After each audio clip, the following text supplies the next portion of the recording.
Nakapaghain na ng Certificate of Candidacy sina Isko Moreno at Chi Atienza bilang alkalde at vice-alkalde ng lungsod ng Maynila. Kasama ng dalawa na naghain ng kandidatura sa ilalim po ng Aksyon Demokratiko sina Joaquin Dumagoso at Mocha Uson. Narito ang balita ni Creselyn Catarong.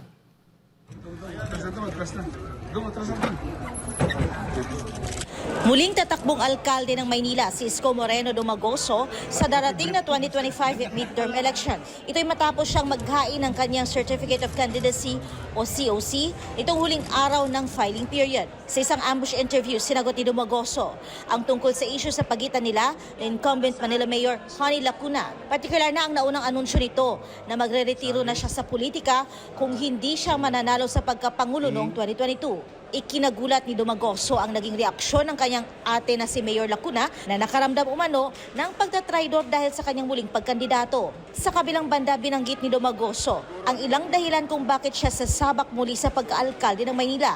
Aniya, ang panawagan ng mga Manilenyo na bumalik siya bilang mayor ng lungsod ang nagtulak sa kanyang kumandidato na muli. Kabilang din sa kadahilanan ang ilang hinaing ng mga residente patungkol sa serbisyo ng lokal na pamahalaan, kasama na rito ang programa para sa senior citizens.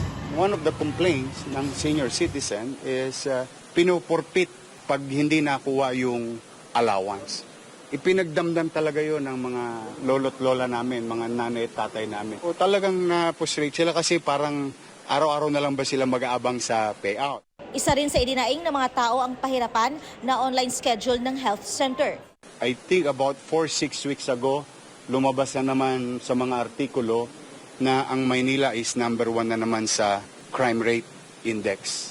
So, I think it's high time na kausapin si ate.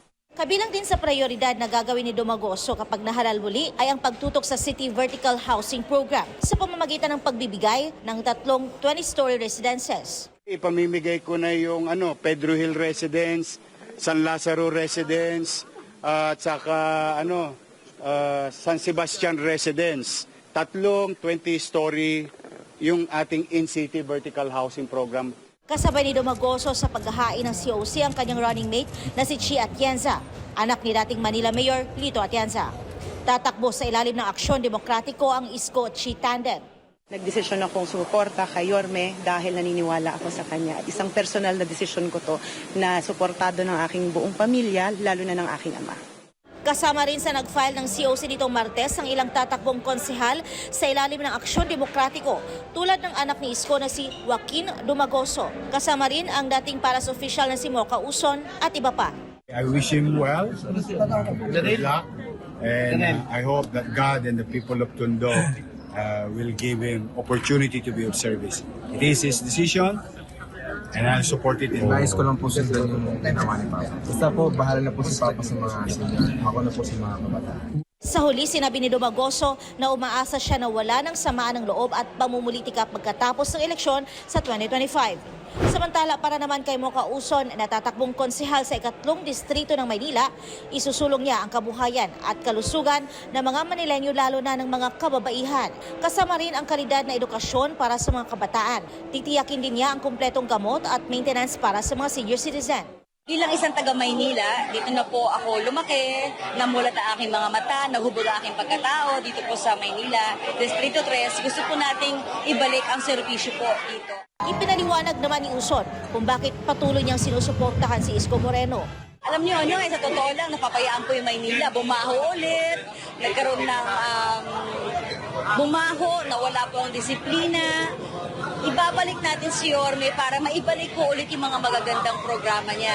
Yung kalinisan, disiplina, yung pagmamahal sa ating mga senior citizens, yung mga lola't lola natin. Kaya susuportahan po natin yun.